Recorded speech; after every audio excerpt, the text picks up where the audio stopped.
Nuevamente, feliz y bendecido día, bajo la guía del Elohim de Israel, bajo su espíritu.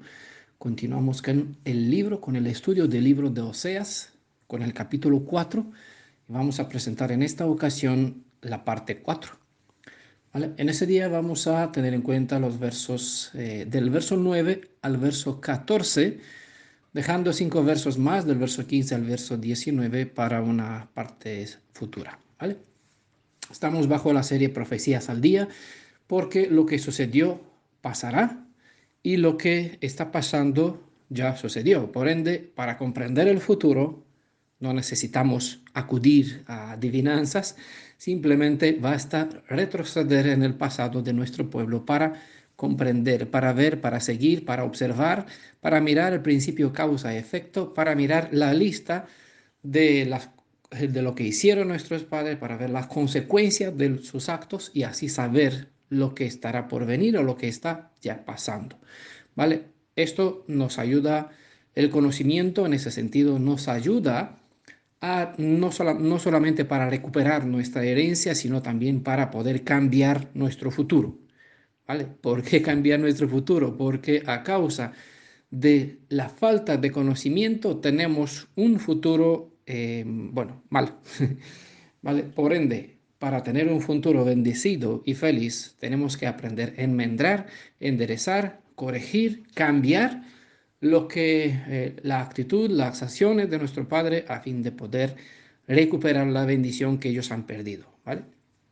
Entonces, el estudio del libro de Oseas en este capítulo 4 tiene como título Einemet Chesed Vedat Ba'am Ivri, es decir, no hay verdad, no hay fidelidad ni conocimiento en el pueblo hebreo. ¿Vale? Ese es el título que viene, eh, se inspiró a partir del primer verso de la sección de este capítulo que estamos investigando. Siempre recordamos que no solamente estamos leyendo la historia de nuestro pasado, sino que lo hacemos con el propósito de aprender, no repetir los errores de ellos, porque al repetir los mismos errores, transgredimos la Torá, transgrediendo la Torá, obviamente vamos a sufrir la misma consecuencia que sufrieron nuestros padres. Bueno, eh, vamos a continuar con el verso 9. Como de costumbre, cita por cita, vamos a observarlo. Lo voy a leer de la edición Corona de Jerusalén y también este verso nuevo lo voy a leer de la edición Reina Valera. Dice el verso 9, Osea capítulo 4, verso 9, mas será del sacerdote lo que sea del pueblo, yo le visitaré por su conducta y por sus obras, y sus obras le devolveré. Reina Valera dice, le castigaré por su conducta y le pagaré conforme a sus obras. Entonces se entiende que visitar es, tiene el sentido de hacer un juicio y como consecuencia pues dar un pago, ¿no? Sabemos que Elohim trae consigo la retribución y dará a cada uno conforme a los hechos. En este caso, a lo largo del tiempo hubo varios tiempos del fin, varios tiempos, momentos como en el día de Enoch, de Noé, ¿no? Dice sobre ellos, toda la inclinación tuvo momento cuando Adonai visitó, Elohim viviente visitó el mundo y vio que toda la inclinación de sus pensamientos estaban dirigidas hacia el mal. Entonces, ese sentido de visitar es observar el estado, la realidad, castigar la conducta, pagar o bendecir, si fue una buena conducta. En el caso de Noé, preservó su vida y a los demás recibieron el pago como conforme a sus obras, la destrucción. Lo mismo sucedió. El mismo principio actúa para los malos, en este caso en Egipto, que se apoderaron de Israel, principio causa-efecto. Se les dio una oportunidad de cambiar, no aprovecharon, llegó sobre ellos la destrucción. Y en cambio, Israel, que obedeció y siguieron las normas, las indicaciones previamente dadas por Moisés, preservaron su vida, salvaron su vida, al final salieron fuera de la tierra prometida. Todo eso son enseñanzas que para nosotros nos ayuda poder saber nuestro pasado y poder saber nuestro futuro, porque lo que pasó pasará. La historia de Egipto lo vamos viviendo o lo vamos a vivir en breve, ¿no? Y los mismos 10 de juicio van a ser 7, un número de la plenitud, un número compacto. Por eso se presentan las postreras séptimas plagas, teniendo en cuenta que si hay las postreras, pues obviamente han habido primeras plagas. Entonces, por eso, para entender el futuro, lo que está por venir, vamos viendo qué sucedió cuando cayeron las primeras plagas. En la luz de eso, entendemos también con lo que el pueblo de Israel no será sacado una vez más de Egipto, sino de Egipto, de Babilonia y de todas partes por donde están esparcidos, quedando el símbolo de la cautiverio en Egipto como símbolo de una obra futura, de una obra mayor que Elohim hará a su debido tiempo, un tiempo en cual nosotros nos encontramos. ¿Vale? Entonces, ese principio, castigaré por su conducta, le pagaré conforme a sus obras, nos enseña un principio de causa-efecto. Por esta razón, no estudiamos el Tanaj para conocer lo que hicieron, qué maldades que hicieron, cómo, qué atrocidades hicieron nuestros padres. No eso es el propósito para poder juzgarlo. Mira, tú, por tu causa, por tu culpa, yo vivo ahora exiliado aquí. Tuve que nacer en un país que no es mi país, tengo que vivir en un país que no es mío, ni él me reconoce, ni yo lo reconozco. Mi alma, mi tierra está en otra parte que también está ocupada. Bueno, todo. ¿A quién culpamos por todo eso? Culpar a los padres por saber, nuestros padres, por saber que a causa de sus transgresiones nosotros estamos donde estamos, no tiene sentido porque eso no restaura. ¿Vale? El conocimiento es poder, pero el conocimiento da poder cuando yo tengo solución. Decir al mal está mal, pero no darle una puerta a escapatoria, no darle una solución, es media verdad y media verdad no es verdad completa de parte, no es ejad, no, ejad es un paquete completo, es una sola cosa, ¿no? Entonces cuando decimos a uno, eh, si hay un castigo, entonces también hay una recompensa. ¿Vale? Nosotros obviamente no queremos el castigo, nosotros queremos la recompensa. Entonces, si cada uno recibirá conforme a sus obras, obviamente, si el que hace obras malas reciben como consecuencia la destrucción de su propia alma y de su propio cuerpo, pues los que obedecen, obviamente recibirá como consecuencia la redención de su alma y la salvación de su espíritu y de su propio cuerpo, y así podrá vivir eternamente. Bueno, eh, así que en ese sentido, el conocimiento sobre la historia del pasado nos ayuda a nosotros poder hacer mejor nuestro presente y cambiar nuestro futuro. Si el pueblo, bueno, sacerdotes, como dice, más será del sacerdote lo que sea del pueblo. Sacerdotes y el resto del pueblo eran iguales en pecado. Y ya declaró Adonai que todo el pueblo, y con esto incorporó a todos en una misma actitud rebelde adversa a su Elohim. ¿Vale? Antes decía todo el pueblo.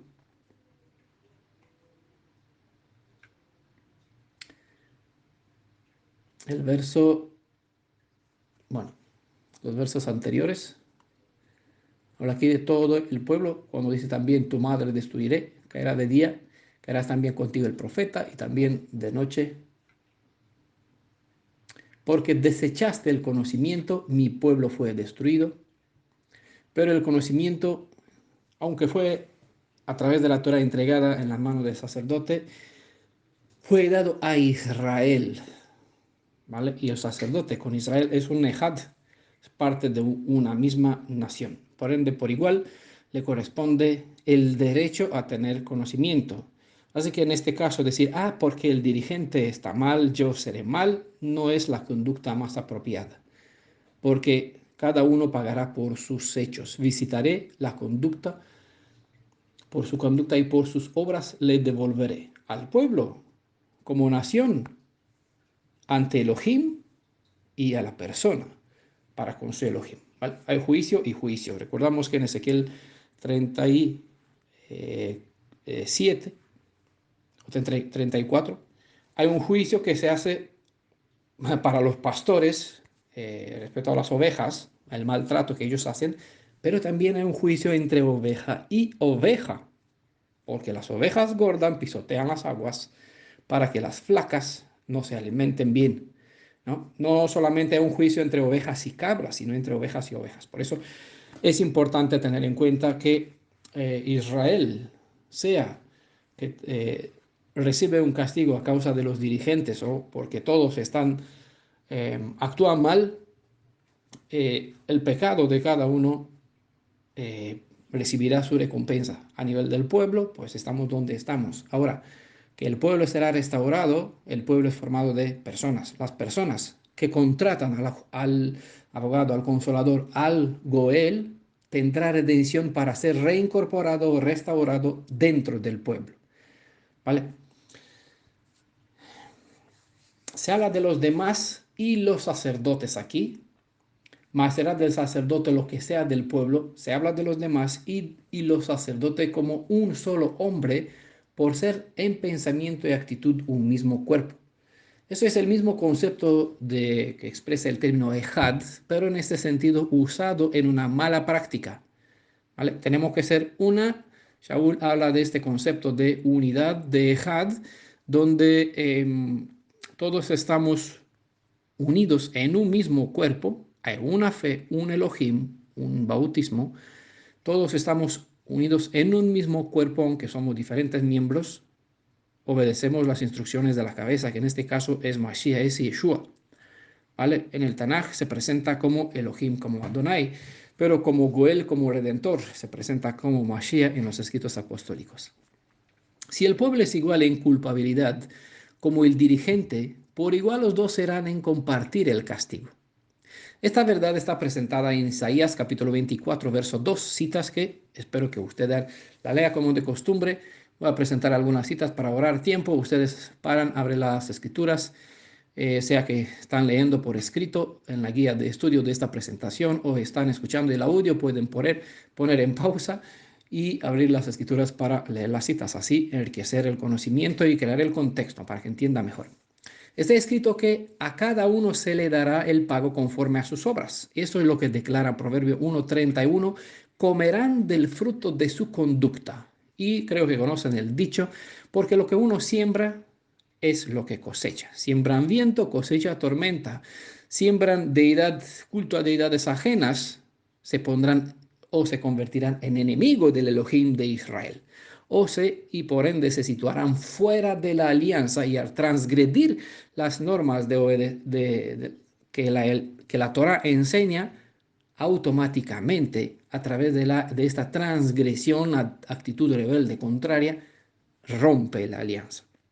Eso cabe la posibilidad de que uno se sitúe fuera de la redención y no hay una segunda oportunidad para una nueva redención. ¿Vale? Solo hay un cordero, un sacrificio para siempre. ¿Vale? No hay una segunda redención, una segunda oportunidad de otra salvación para volver a repetir los errores. Esta vez estamos al fin del tiempo. Esta vez hay un juicio y una justicia que se dará una recompensa, que se dará conforme a los principios de justicia, cada uno conforme a sus hechos. Si uno sembró adversidad, recibirá lo que cosechó. Si uno se sitúa fuera de la alianza, que no espere entrar en la tierra prometida, en el reino de los cielos, ¿vale? Que no es más que la tierra de Israel, que se usa en los escritos apostólicos como metáfora, como alegoría, como un hebraísmo para describir una realidad física. El reino del cielo no es un lugar espiritual, sino es un lugar real. Es la herencia que nuestros padres nos dejaron, ¿ah? En este caso, algo que nos corresponde a nosotros por derecho. Elohim de Israel guardó, reservó la tierra ocupada desde Eufrates hasta el Nilo como posesión perpetua para la descendencia de Abraham en Isaac, en Jacob, hasta nosotros. Ese es el lugar ocupado por la Nueva Jerusalén. ¿Vale? Esa es la superficie real y física. Bueno, quizás se preguntan, ¿quién eran esos dirigentes espirituales a cuales Elohim le manda palabras de regaño a través del profeta Osea? Cuando Roboam I se rebeló en contra de cuando Jeroboam se rebeló en contra de Roboam era el rey en Judea, Jeroboam pues, fue elegido rey para el reino del norte. ¿Vale? Cuando hubo lugar esta rebelión, se estableció un reino rival en el norte. También fue establecido un propio sistema religioso. Para más detalle, por favor, vean ustedes en el libro de Reyes, creo, en capítulo 1 de Reyes, en el libro 1 de Reyes, capítulo 12, versos 25 al 33. Con sacerdotes se estableció un sistema religioso con sacerdotes que no descendían de la casa de Aarón, ni siquiera de la tribu de Leví. Primera de Reyes, capítulo 12. Un momento voy a corroborar la cita. Si está en verso 25. Sí, aquí está el pecado de Jeroboam. Quería asegurarme que no está en segundo de Reyes. Bueno, si me equivoco en alguna cita, si no lo encuentra, por favor me lo indica para saber así corregir. Al menos si no es posible en el audio, en el vídeo, si no por escrito se puede. El PDF siempre se puede reeditar. Es lo que hicieron en el Reino del Norte, pues establecieron un sistema paralelo al sistema levítico que estableció Elohim de Israel, un sistema que no tenía descendientes sacerdotes descendientes de la tribu de Leví, y obviamente todos los demás fiestas, deidad incluso, un templo y obviamente, como hemos estudiado pronto, llegaron a edificar dos becerros como imagen del Altísimo y cambiaron a Adonai prontamente por Baal. Adonai acusó a los líderes espirituales de no dejar que el pueblo lo conociera. Se esperaba que fueran líderes espirituales, pero se volvieron líderes de las malas acciones. El liderazgo espiritual es una responsabilidad muy grande. Donde sea que esté un dirigente en Israel, debe guiar siempre hacia Elohim al pueblo, antes que hacia ellos mismos. Pero es más fácil, más común encontrar dirigentes que reclaman atención hacia ellos mismos antes que dirigir las almas hacia el Elohim viviente. Pero obvio, si uno no sabe quién es el Elohim de Israel, al carecer del conocimiento de sabiduría, de discernimiento, de edad, que estamos viendo en lo que se imputa, ¿no?, al pueblo de Israel, esta falta, con razón, si uno carece de este conocimiento sobre quién y cómo es el Elohim de Israel, con razón enseñará sobre una idea que se tiene sobre la deidad sin siquiera probar si lo que se cree y por ende comparte es verdad. Conocimiento sobre el Elohim de Israel es de verdad conocimiento sobre el Elohim de Israel o es un mero credo. Bueno, Osea capítulo 4, versos 10 al 11, y el 11 dice: comerán, pero no se saciarán, se prostituirán, pero no proliferarán, porque han abandonado a Adonai. ¿Vale? Aquí hay causa y hay la consecuencia, te dice por qué y qué sucedió. Para dedicarse a qué? A la prostitución. Y el vino y el mosto arrebatan el seso, dice el verso 11. Comerán, pero no se saciarán. Aparece como retribución a aquellos que comen, ¿qué? Con avidez, ¿qué? Del pecado de mi pueblo. Vimos esto en el verso 8, o sea, capítulo 4, verso 8. Comen del pecado de mi pueblo. Entonces, comen, disfrutan de las ofrendas, abusando de ellas, comiéndole fuera, haciendo negocio con la carne de las ofrendas, y también se aprovecha de las ofrendas que se hacen, de la fiesta hecha en honor a los ídolos. Pues disfrutan y sacan negocios, sacan provecho a través de la ignorancia de la gente. Eso quiere decir que por el anhelo por más, no se disfruta ni se beneficia de lo que se tiene. Es lo que presentan en versos como Miqueas capítulo 6, verso 14, Ageo capítulo 1, verso 6. Son dos citas para que puedan ver que este deseo de anhelar a más impide a uno o no permite que uno disfruta de lo que se tiene. ¿Vale? Eso es un principio que es de vida, no es algo del pasado, está siempre. Por eso hay que, dicen los escritos apostólicos, agradecer a Elohim por lo que tenemos, porque todo tiene un propósito y de lo que sucede debemos sacar provecho, porque Elohim preparó de antemano buenos caminos. Nosotros no andamos siempre en ellos, pero Elohim tiene misericordia. Entonces trata de acomodarnos al camino que elegimos para llevarnos nuevamente a su camino. Por eso tiene instructores, tenemos guías, tenemos un liderazgo, para decirlo así, dentro de este pueblo, a fin, ¿Con qué propósito? Con el propósito, ¿qué propósito tenían los profetas en Israel? Para hacer que el pueblo, cuando se apartaba de Elohim, pueda volver al buen camino. Bueno, saben que Yeshua dijo, ningún profeta está bien recibido en su casa, en su tierra. ¿Por qué? Porque no vienen a traer un buen. Es decir, no vienen a alabar, a hablar conforme al deseo de los corazones, conforme a lo que encanta al oído, sino que totalmente al contrario, porque si uno va a la izquierda, uno que sirva a Elohim está puesto, se pone en su camino como adverso a este mal camino para decirle, mira, si quieres a derecha, en la izquierda es el buen camino, o al revés. Bueno, por aquí. Y obviamente quien viene a decirte algo diferente a lo que te gusta, pues no es muy, no es una persona agradable, no se recibe. Por eso, por lo general, excepto en el caso de Samuel, dice, lloraron todo el pueblo un mes. Su muerte, para todos los demás profetas de Israel, todos padecieron, ¿vale? Se prostituyen pero no proliferan, dice nuestro texto, dice Elohim. El texto hebreo usa aquí una palabra que sirvió para dar nombre a uno de los hijos de Tamar, unos hijos que obtuvo Tamar a través de su suegro Judá, ¿vale? Este nombre de este hijo fue Fares, como lo conocen la mayoría. En español la palabra en hebreo es paratz.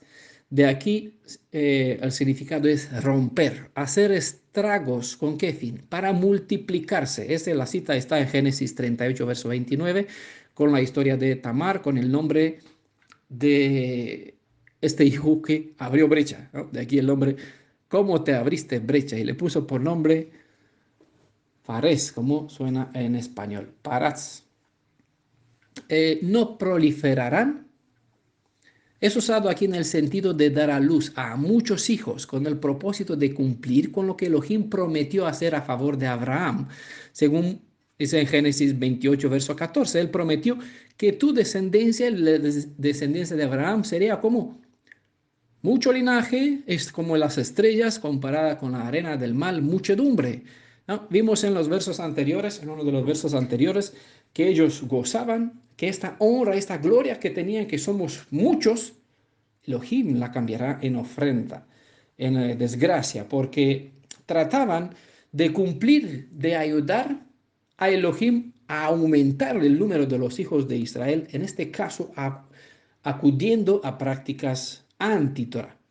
El Elohim viviente quiso bendecir al pueblo de Israel de forma natural, para que se multiplique de una forma natural. Pero cuando entra la locura a causa de la falta de conocimiento sobre la Torah, el hombre llega a cometer un sinfín de abominaciones, pasando de practicar lo malo incluso como si fuera una cosa buena y de provecho.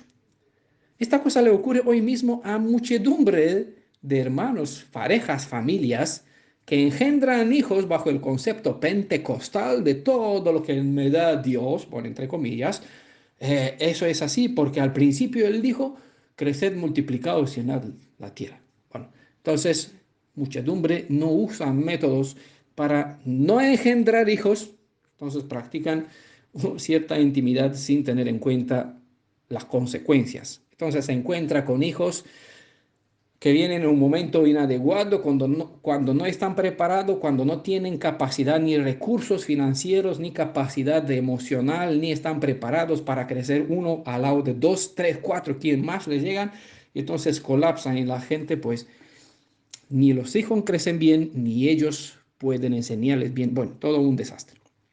Y esto a causa de la falta de conocimiento. Pero bueno, volvemos a nuestro asunto. Los medios que llegaron a usar en el pasado para aumentar eran medios ilegales, anti-Torah, y por lo tanto fallaron al carecer de la bendición de Elohim.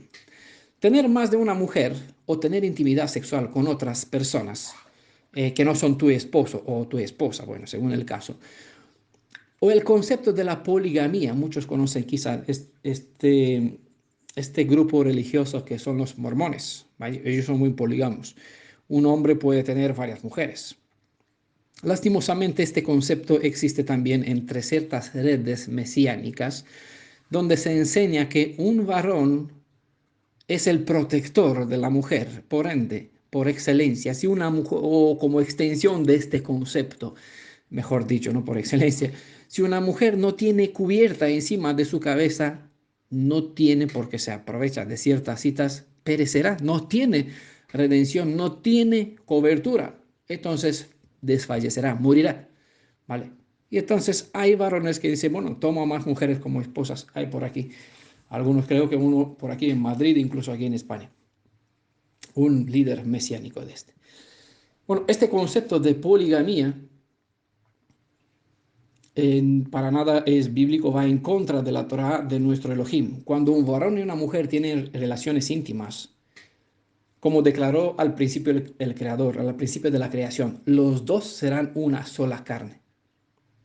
Compartir cama con más mujeres o hombres, según el caso, ¿no? Si es una mujer, pues claro, si te diriges a una mujer con hombres, ¿no? Obviamente las cosas abominables están fuera de contexto, hombres con hombres, mujeres con mujeres, hablando de las cosas naturales. Entonces, compartir cama con otros que no son tu pareja, independiente del propósito, es un acto que va en contra de los planes de Adonai. Hay una excepción, la ley del levirato, que hay un propósito específico, ¿vale? Cuando hemos estudiado sobre la actitud de Tamar y la historia de Judá, ya hemos presentado bien. Para más detalles, pues acudan al estudio sobre Tamar y Judá. Por ende, no habrá bendición celestial en tales prácticas que van en contra de los planes de Adonai. Porque usaban medios prohibidos, la maldición de Elohim descansaba sobre estos medios. No sobre las personas. Las personas cuando practican una cosa que no lleva la bendición de Elohim, obviamente al acudir a algo que es maldecido, traerá maldición sobre sí.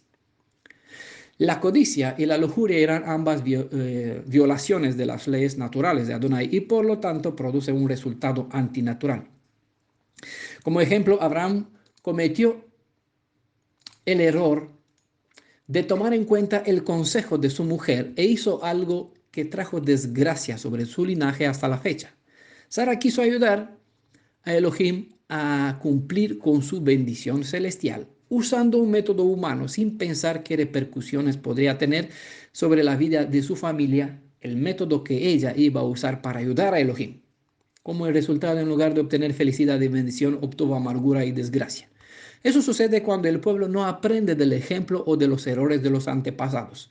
Y es por esa razón que ellos acudían a estas prácticas inmorales.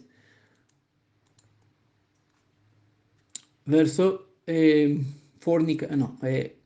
fornicarán, más no se multiplicarán, ¿no? Fornicaban con el propósito de multiplicarse, porque Elohim ha dicho, tenéis que crecer, les haré como estrellas. Entonces, para ayudar a Elohim, usaban métodos que él no permitió. Es lo que hizo Sara. Aunque se buscó una buena excusa, como nuestros antepasados tenían buenas excusas, ¿eh? Aquí Elohim quiere que seamos muchos, que nos crecemos, que nos multiplicamos, pues no pasa nada, acudimos a las prostitutas, aquí incluso pagamos otros vientres para que nos engendre hijos y así seamos muchos, para que nos gloriemos y lleguemos a ser la cabeza de las naciones. ¿Vale? No era esta la voluntad de Elohim, no era el propósito de Elohim que Abraham tenga un hijo a través de Agar. Pero hay, como le decía en el audio anterior, hay una misericordia de Elohim que muchas veces es mal entendida y muchas veces se abusa, se aprovecha de ella porque sabe que Elohim es bueno y él enseña a andar una segunda milla. Es decir, si andamos un mal camino, aún así el de aquí nos ayuda, pero no es la parte correcta. Este mal camino trae desgracia, aunque él es bueno y aún así nos ayuda. ¿Vale? Este principio, el mal, no dejó de usar este método al estilo de Sara o al estilo que está aquí compartido, lo que lo compartieron nuestros padres en el pasado y fueron engañados. Y el mal usó este concepto de Sara con un buen propósito por medio y aquí practicaron con un buen propósito para multiplicarse, fornicaban, incluso con prostitutas, incluso acudiendo al culto de la fertilidad para procrear, para multiplicarse. ¿Vale? Muchos hoy actúan de esta forma, tratando de ayudar a Elohim en sus propósitos. Y no entienden que la redención tiene planes, tiene principios, tiene normas. La forma de hacer propaganda religiosa no es lo que nosotros buscamos, por ejemplo. Elohim tiene un plan bien definido, un llamado estricto para sus hijos, pero hay personas que quieren resaltar, entonces tratan con sus medios hacer cosas y se convierte en pesados propagandistas al estilo de los testigos de Jehová, que vienen, aunque tú le quieres ir a la puerta, aquí te empujan la puerta para entrar de tu casa y hablarte de su reino, del reino que ellos crearon o fueron enseñados a creer en él. Bueno, eso como ejemplos. Dice, muchos obran en contra de las enseñanzas de Elohim mientras piensan que le hacen un favor a Elohim. Yeshua anunció en Juan 16, verso 2, que cualquiera que os mate pensará que así rinde un servicio a Elohim.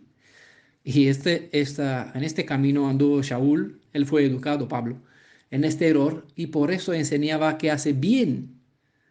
Él pensaba que estaba haciendo bien al perseguir hasta la muerte a aquellos judíos que se entregaron a creer en Yeshua, a creer en el camino, como se llamaba en aquel tiempo, y que Yeshua, en el camino donde Yeshua es el Mashiach prometido. Hoy muchos practican un estilo de ser adversario a las buenas nuevas solo porque fueron mal encaminados, mal adiestrados, de una forma sistemática, mal educados en su mente. Hay que mirar en los espíritus de las personas para no confundir una mala educación con una mala inclinación. Shaul tenía buena intención, pero una mala educación. Entonces pensaba que hace una cosa buena para Elohim en su buena intención, pero sus acciones, sus actos estaban malos, ¿vale? No eran lo que Elohim quería. Por eso a Elohim en este caso le puso un cruce en su camino, ¿no? Aquí se encontró todas ciertas experiencias que le ayudó a cambiar el rumbo de su destino. Tuvo que aprender no ver, como en el caso de Sansón, tuvo que aprender a estar sin vista para que de verdad pueda ver la realidad. A veces hay personas que necesitan un duro golpe en su vida para que así despierte del camino y que se den cuenta que el bien que consideraba que hacen estaba mal y que el mal que llamaban mal en realidad es el buen camino. Hay personas que necesitan así despertar. Bueno, con cada uno Elohim obra de una forma para que así despierte. Espero que todos aprovechen esos encuentros que Elohim le plantea a lo largo de su vida para darle oportunidad de cambiar y que es nuestro deseo que todos sean restaurados, porque Elohim manda servidores a estar en el camino de algunos como piedras para que ellos tropiecen, especialmente para que si no van por un mal camino pierden su vida. Así mejor que tropiece con alguno para que así levantándose se den cuenta, a ver, ¿qué sucedió? ¿Qué pasó? Quizás razonas y cambian. Bueno, como decía, dice nuestro texto, han abandonado a Elohim, ¿vale? Y serán el pueblo como el sacerdote. No, verso 10. Pero no se sacían, fornicarán, mas no se multiplicarán. ¿Por qué? Dejaron de servir a Adonai. Han abandonado a Adonai. Está aquí en hebreo hay una palabra que es una raíz primaria que en hebreo es llamar. Eso propiamente significa cercar alrededor, ¿vale? Ha sido traducida con abandonar o aquí en Corona de Jerusalén y aquí en Reina Valera 1960 dice, dejaron de servir a Adonai. ¿Vale? La palabra hebrea dice prácticamente, propiamente significa cercar alrededor. ¿Con qué propósito? A fin de proteger algo. Es lo que tenía como propósito Torah, ¿no? Encerrar al pueblo, rodearlo de leyes, normas e instrucciones. ¿Con qué fin? Para bloquear, para no permitir, para suprimir el derecho, la identidad de la libertad de crecer. No, sino para proteger a lo que está dentro de qué? De lo que está afuera. ¿Vale? De toda la maldad que hay fuera de la Torá, en la naturaleza, en la carne, pues El que vive sin Torah, pues anda mal, ¿no? Por eso decía Shaul, cuando llegué a tener conocimiento sobre la Torah, este conocimiento se activó en mí el principio legal y la ley me trajo muerte, porque el conocimiento, en este caso, te muestra el mal, ¿a fin de qué? De decirte, mira qué desgraciado eres, vas mal. No, sino con el propósito de darte estás mal, mira la solución. Eso es lo que decía al principio, es bien indicar a una persona cuando tropieza, cuando va mal, cuando tiene un pensamiento equivocado, cuando escribe algo que no es correcto, pero lo suyo es indicarle la puerta de salvación, la puerta de la redención, en este caso la cerca. Este eterno llamar es buscar estar dentro, estar protegido. En este caso, el sentido es de abandonar a nuestro Elohim, es decir, salir fuera de esta protección. No quisieron mal, a no seguir más, a, dejaron de servir, a no seguir más a Elohim, se situaron fuera de esta cerca, se situaron fuera de la protección. Entonces, tiene el significado de, bueno, entre los sentidos, en los sentidos de la palabra, pueden buscarlo ustedes, pueden buscar la cita, o sea, capítulo 4, verso 10, buscar el término en Reina Valera 1960, está aquí con número strong, pueden buscar los demás sentidos, algunos les voy a compartir desde esta perspectiva qué significa abandonar a Adonai. En este caso el sentido de abandonar a nuestro Elohim es de perderle de vista o dejar de observarle, dejar de velar en sus caminos, olvidarse de seguir o preservar sus instrucciones, dejar de meditar y tener interés en sus enseñanzas, olvidar que Él es el pastor por excelencia, mientras que todos nosotros somos ¿qué? Ovejas de su prado y codiciar ser pastores, líderes, instructores, moraj, roej, o bueno, buscando el femenino y el masculino, ¿no? Hay quien desea ser rabinos, cada uno anhela posiciones. Yo a la derecha y tú a la izquierda. O bueno, cada uno porque queremos ser. Aquí los primeros consejeros, los dirigentes. Y no por nada en los escritos apostólicos se indica, no buscáis tener muchos. Porque cuanto más conocimiento, más autoridad, más culpa, más en el caso que no se enseña correctamente. Cuando uno no enseña bien las instrucciones, no conoce bien sus atributos, no conoce bien, no tiene el conocimiento sobre Elohim, no sabe compartir la Emet, a no saber la Emet, no enseña correctamente la misericordia, sino totalmente lo contrario. Para que se comprenda mejor cómo tenían que ser nuestros padres, para que sean bendecidos o cómo deberíamos estar nosotros, leamos en el Salmo 123, verso 2, que dice, he aquí, como los ojos de los siervos miran la mano de sus amos, y como los ojos de la sierva a la mano de su ama, así nuestros ojos miran a Adonai nuestro Elohim, para que tenga misericordia de nosotros. Esta es la forma correcta de cómo nosotros debemos mantenernos dentro del shamar, es decir, dentro de esta cerca que nos protege. Si nuestros ojos miran al Mashiach, dicen los escritos apostólicos, aquí somos cambiados de poco a poco. Quedaos en mí y traeré muchos frutos. Claro, si uno pierde de vista al Mashiach, ¿qué le sucede? Lo que le sucedió a Pedro, a Kefas, se sumerge. ¿Vale? Mientras miras al Mashiach, miras a lo alto, entras en visión, vas andando sobre las muchas aguas, bueno, buena enseñanza aquí, muchedumbre, independiente de los credos que hay por el mundo, puedes andar por encima de ellas. En el momento cuando pierdes de vista al Elohim de Israel y quién es, cómo es, ya no te sitúas dentro de la Shamar, dentro de esta protección. Abandonas, porque Él no nos abandona, nosotros nos situamos fuera. Por eso está bien dicho, han abandonado en la corona de Jerusalén, ¿no? Han abandonado a Adonai. Es caso seguido. Cuando uno entra en un círculo vicioso, uno tras otra llega a abandonar a Elohim. ¿Qué hace uno? Se sumerge como Pedro en las aguas y acepta, abre la puerta a su corazón a incluso a doctrinas del demonio. Vimos en la parte anterior, en este capítulo, en parte 2.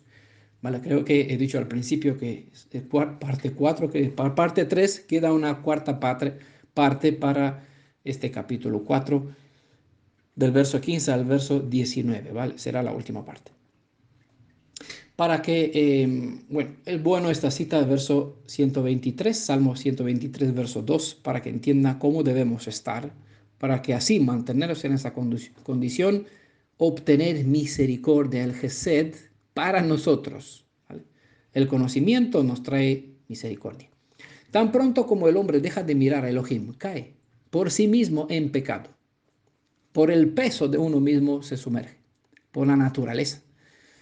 Mirar hacia Él se revela mediante el esfuerzo en mantenernos en el estudio de las Escrituras y como resultado, al rodearnos con los principios de nuestro Elohim, los efectos de la bendición no dejarán de mostrarse en la vida personal o a nivel del pueblo.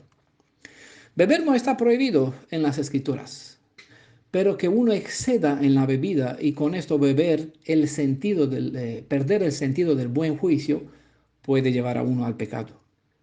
Cuando el alcohol toma el control de la razón, el mal puede ser visto como bien y el bien como mal.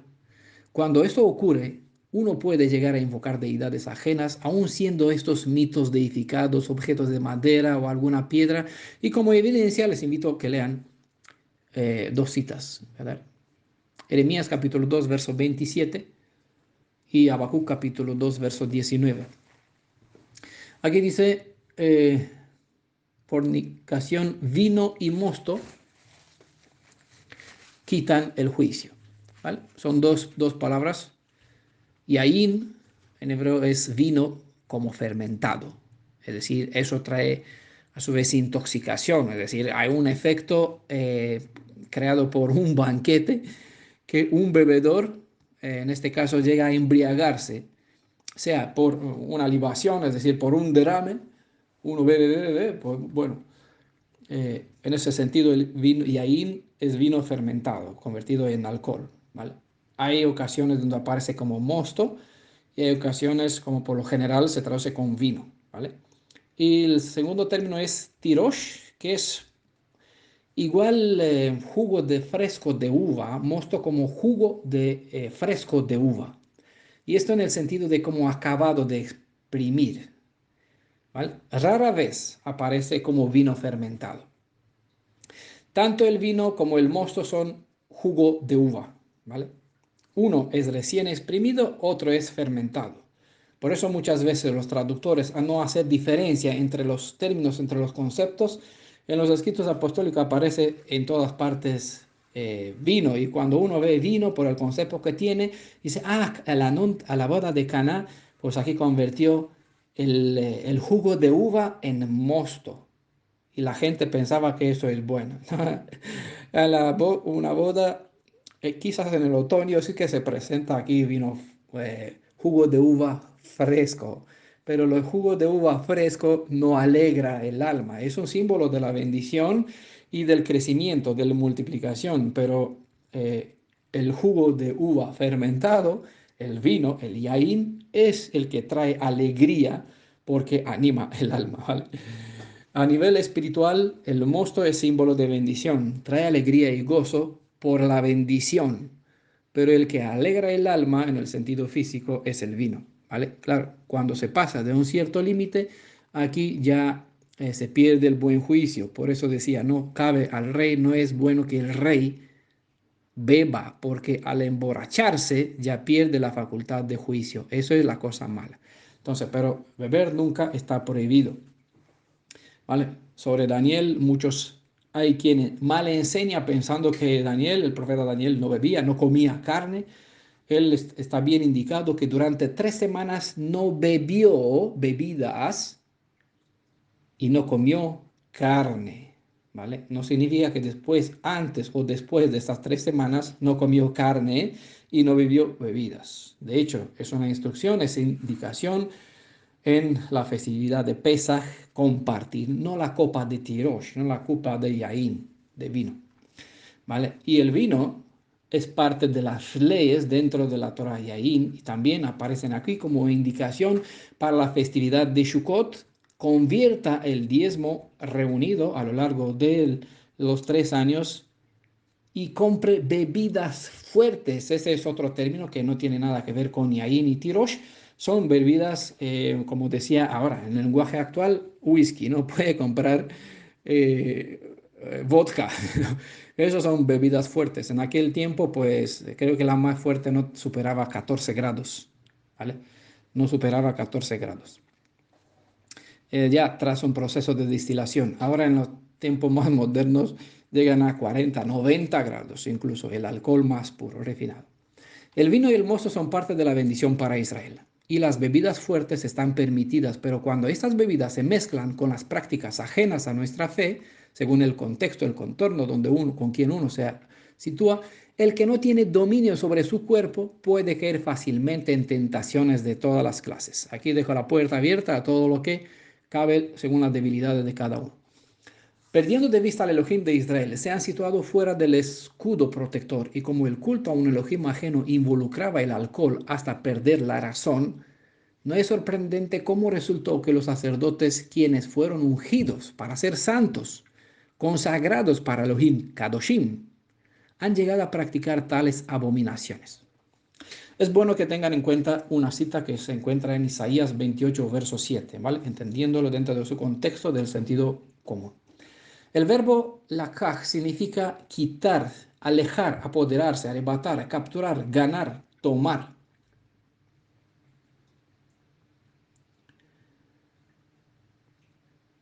Ese verso 11, vino y mosto quitan el juicio, ¿vale? Por eso está aquí el término que significa alejar, apoderarse, arrebatar, capturar, ganar, tomar, etc. Hay muchos más sentidos, pero les presenté aquí lo más relevante. Cuando el vino y la falta de razón toman posesión del corazón, el alma se encuentra predispuesta, mejor dicho, predispuesta a caer en las tentaciones del maligno.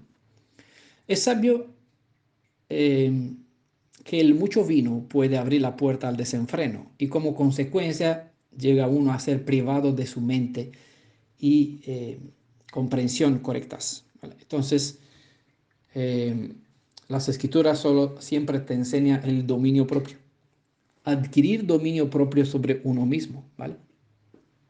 Si solo observan el cáliz de vino obtenido como cosecha de los viñedos en esta historia, no hay que perder de vista el sentido espiritual, porque hay una copa de vino mezclado, un vino, el de la confusión espiritual.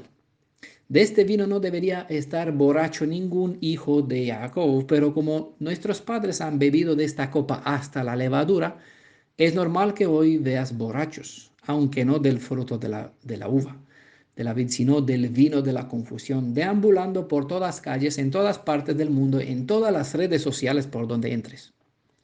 Personas que afirman ser de este pueblo de Israel, pero evidentemente muy confundidas por la falta del conocimiento. Sin el conocimiento sobre quién es el Elohim de Israel, no hay justicia, porque falta la verdad y en falta de una conciencia justa carecen de misericordia.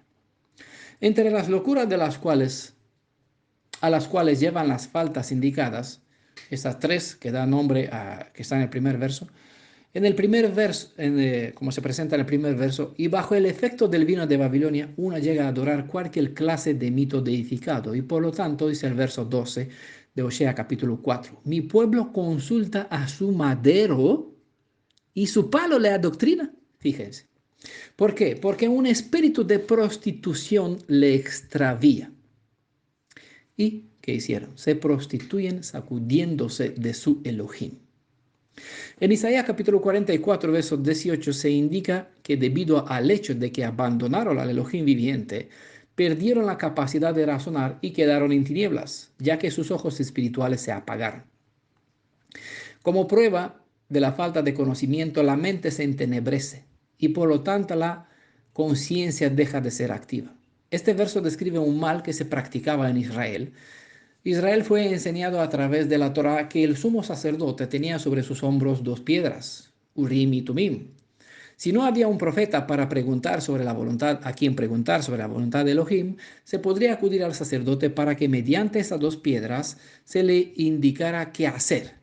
Pero como Israel se había separado de la casa de Judá y por lo tanto del templo ya no había en Jerusalén, nadie iba a Jerusalén, así que adoptaron otra práctica para obtener respuestas. A pesar de que la Torá dejaba bien claro que cualquier forma de adivinanza era prohibida, eso lo tienen en Deuteronomio capítulo 18, verso 10.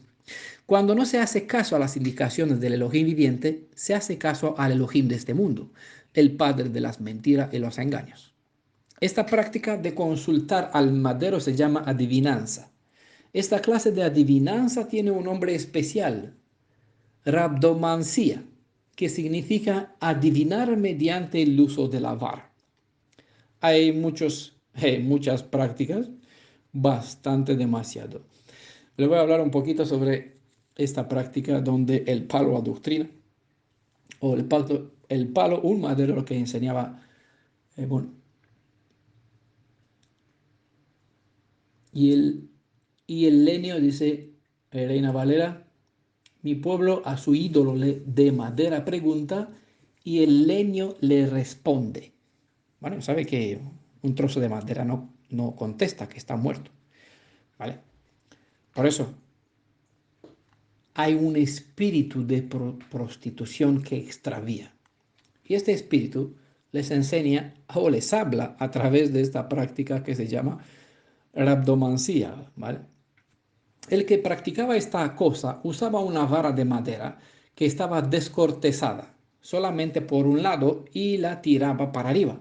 Si el lado descortezado caía hacia arriba, ello era un buen presagio.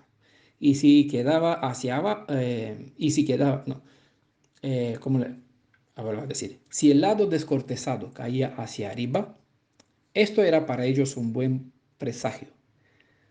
Si quedaba hacia arriba el lado de la corteza y por ende el descortezado para abajo, el presagio era malo. Más nuevo, esto se conoce como cleromancía o el uso de los dados o jabas. Eso se practica en algunas partes. Que su palo le adoctrina, quiere decir que el pueblo hacía caso al azar, pensando que según caía el palo se les informaba respecto a eventos futuros. Eso es lo que quiere decir aquí en Reina Valera. Y el leño le responde. Tomaba la señal, como una forma de recibir respuestas de parte de las deidades que se supone que controlaban la suerte. Esta práctica les alejaba del Elohim de Israel. Puede que hoy ya no se siga este método antiguo, pero ¿cuántos no usan el horóscopo, el zodiaco, la lectura en las cartas y muchos otros medios de adivinanza confeccionados en el transcurso de los tiempos? He conocido la práctica de la bibliomancía en el cristianismo neoprotestante. Lo digo de forma más directa, ¿vale? He conocido. Esto es adivinar la voluntad de la deidad mediante un texto al azar. Eso es abrir sin elección propia un libro, un capítulo o fijarse en un verso que se debe interpretar acomodándolo a las circunstancias de la persona y no es necesario que les enseñe el método usado, no sea que se le ocurra probar la suerte, vos lo digo en forma de broma, ¿vale? Pero bueno, por si acaso, no es bueno tentar, ni probar, ni ver, ¿vale?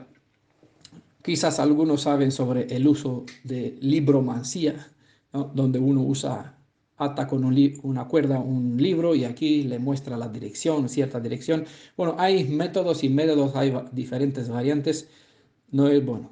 Yo he conocido esta práctica llamada bibliomancía, sorprendentemente, a partir del momento cuando yo empecé a volver a estudiar, a empezar a estudiar las escrituras dentro del estudio de la persona con quien estudiaba la escritura, la Biblia, ¿vale?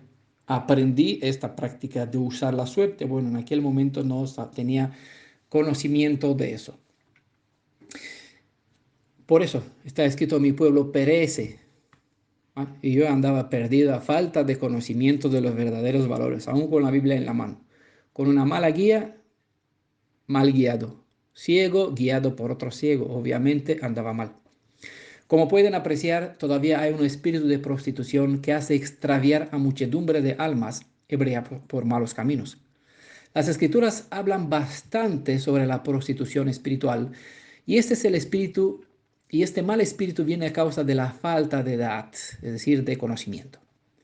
Esta es la razón por la cual demasiados inclinan sus oídos a espíritus de adulterio, llamando al Elohim de Israel con el nombre que sea, pensando que no pasa nada como lo llames, como lo invocas, y confundiéndole con la deidad que sea, porque dicen no pasa nada, como sea. Tú le llamas, no voy a decir otros nombres de otras deidades, porque él sabe, él conoce, da igual, aquí el Mashiach se presentó como Yosef, aquí en Egipto, ocultado bajo la ropa de Tsefanat Panea, ¿no? Aquí era la deidad, se presentó para los cristianos como deidad cristiana JC, como muchos le conocen, el falso Mashiach, pero así se reveló, hay que entender, porque mira aquí un ejemplo y usa un pretexto de las escrituras para enseñar un engaño, y no les voy a seguir en otro tiempo, aquí en la comunidad hemos hablado sobre este error abominable, este concepto que está dentro del mundo mesiánico sobre los dos Mesías,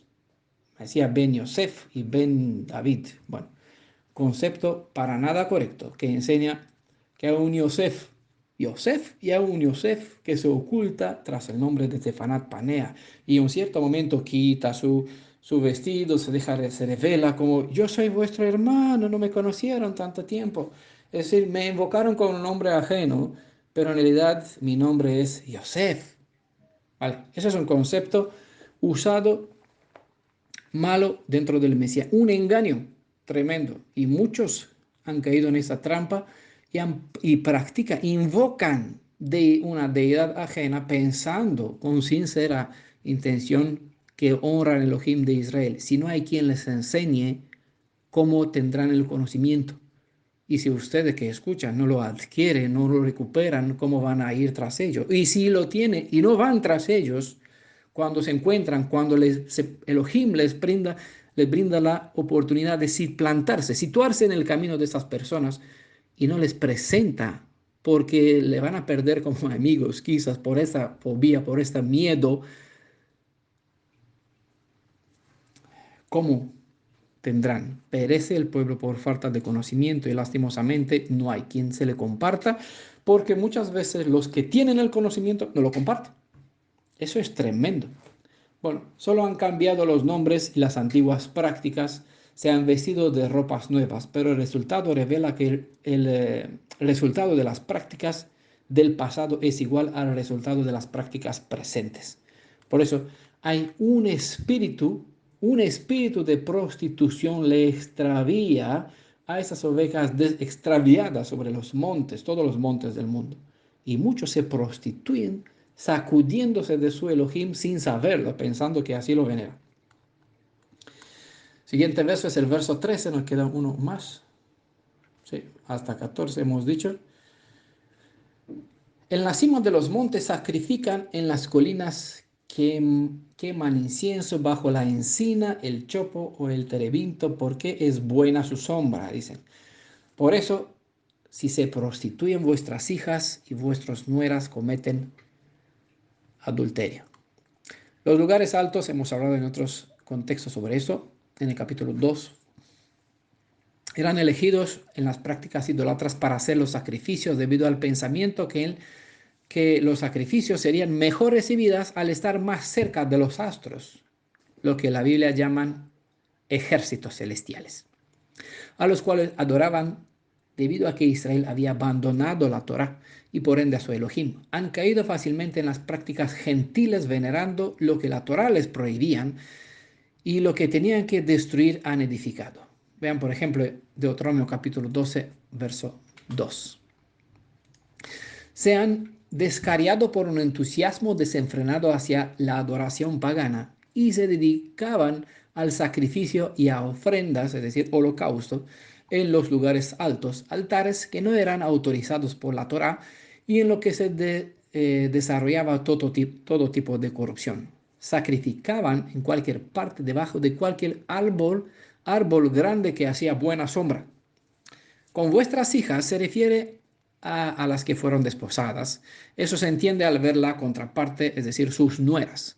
Es decir, las mujeres que desposaron sus hijos, ¿verdad?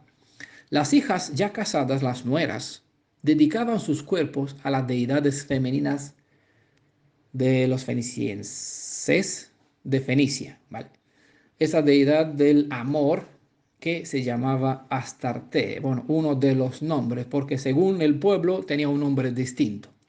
Según el verso 11, tras el mucho beber, sus pasiones se inflamaron.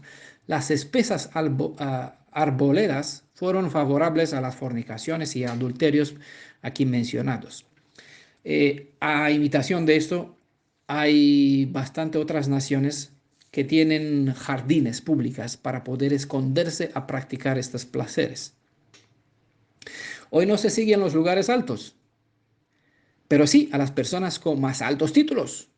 Cuanto más famosos son las personas, cuanto más sombras tienen, más crédito se les da sin pensar si es emet, es decir, la verdad justificada, el conocimiento que enseñan y sin verse la gesed como el resultado de lo que esos enseñan.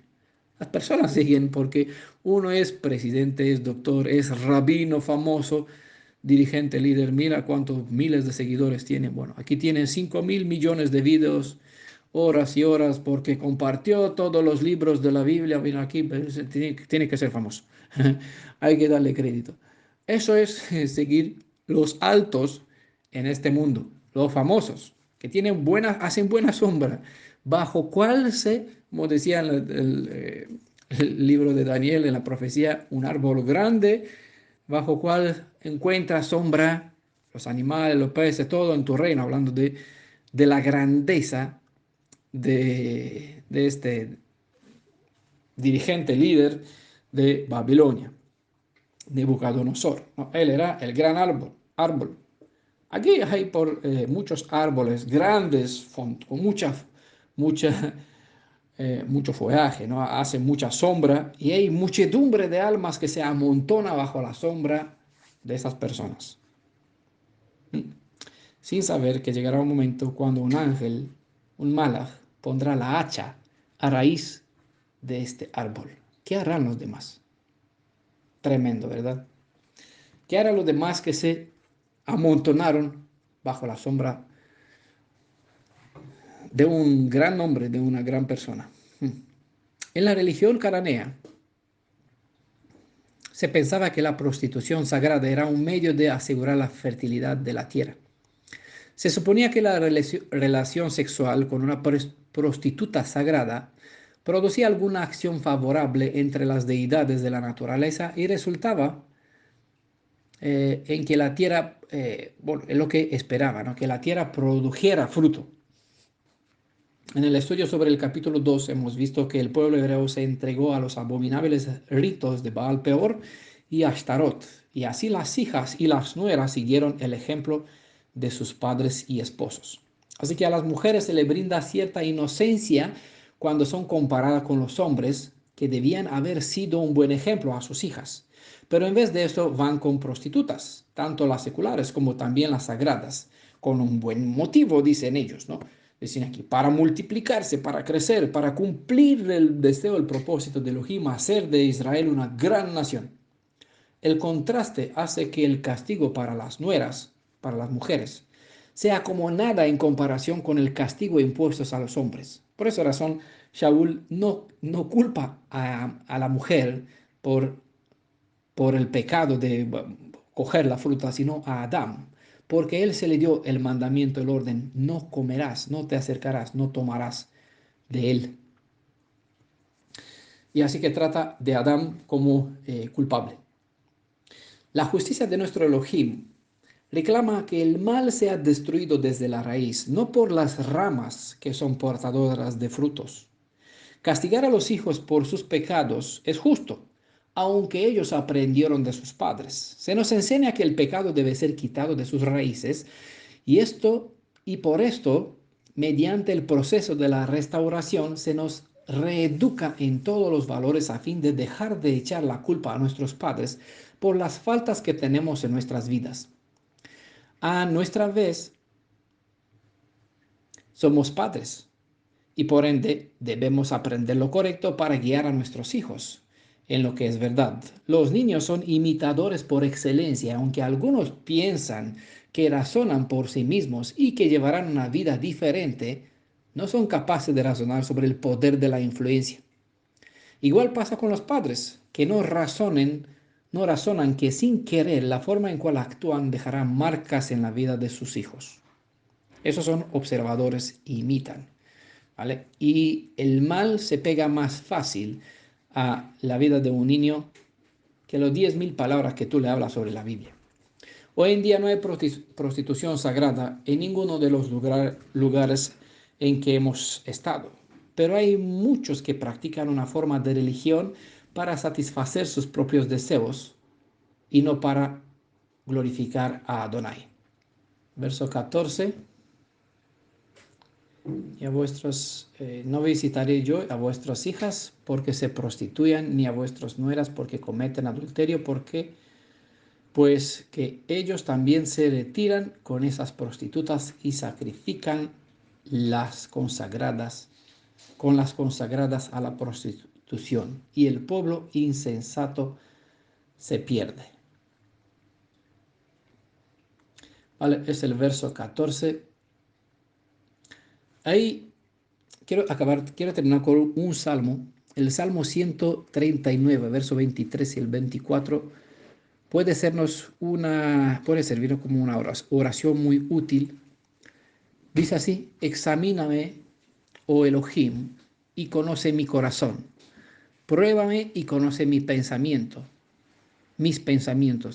y ve si hay mi camino de perversidad y guíame en el camino eterno. Esa es la disposición correcta de un alma que busca ser restaurada, renovada, para aprender mediante las instrucciones, el retorno a las instrucciones, a la Torá, a adquirir el conocimiento del buen camino para así dejarse amoldado en su vida, en su carácter, en su temperamento, en su forma de ser, en sus valores, en su forma de ver las cosas, mediante las instrucciones de la Torá. Eso es disponerse de nuevo, con buen corazón, con buena intención, a entrar en esta valla de protección, en este círculo, para eh, cambiar, ¿no? Cambiar el sentido, revertir la sentencia, porque Elohim no quiere la destrucción de ningún alma, quiere que el pecador, cuando le muestra el pecado, se se disponga a ser restaurado. Por eso Él se presenta como nuestro redentor, es nuestro Elohim soberano, es el juez temible, pero Él también es nuestro pariente, se hizo pariente cercano para redimirnos. Vino a los suyos, se hizo hermano para enseñarnos el camino de regreso y se dispuso a tomar el pago para estas transgresiones, para pagar en nuestro lugar, dándole una nueva oportunidad de poder vivir correctamente. Entonces, con esta disposición de examíname y de que Él conozca, obviamente que Él conoce mi corazón, es una predisposición mía a través de esto. No es necesario que Él me examine porque Él ya me conoce. Es una expresión de mi deseo de disponerme ante Elohim para que, en primer lugar, me haga un chequeo, me muestre cómo soy, me indique el buen camino, para viendo el mal, que yo sepa dónde tengo que corregir, dónde tengo que cambiar, a la vez que yo tengo el revelado, ¿no? Reflejado, mostrado el camino por donde tengo que seguir, para así guíame en el camino eterno, en el camino correcto. Él puso centinelas a cruz de nuestros caminos y es bendición para nosotros aprovechar esas centinelas que nos indica el buen camino. Mira la senda de la justicia, anda en este camino para que tengas vida. ¿Vale? No seamos como nuestros antepasados, como Faraón, que al recibir buena indicación endureció su alma, su cerviz, y ¿qué dice sobre nuestros antepasados cuando salieron de Egipto? En lugar de llegar a la tierra prometida, a la tierra, al reino de los cielos, perecieron en el desierto. Estamos haciendo este camino de regreso y tenemos la invitación de no repetir los errores, de abrir el corazón para dejarnos examinar, enderezar nuestro pensamiento, nuestro concepto, ver si hay algo malo, alguna cosa perversa, pues disponerse para que el Redentor pueda purificar, limpiar, restaurar, renovar, para poder reflejar el camino de la santidad y así aprender a andar en ello. Andar bien, ayudamos a otros a andar también. Así somos luces para los demás y ayudamos a los demás pues bien encaminarse.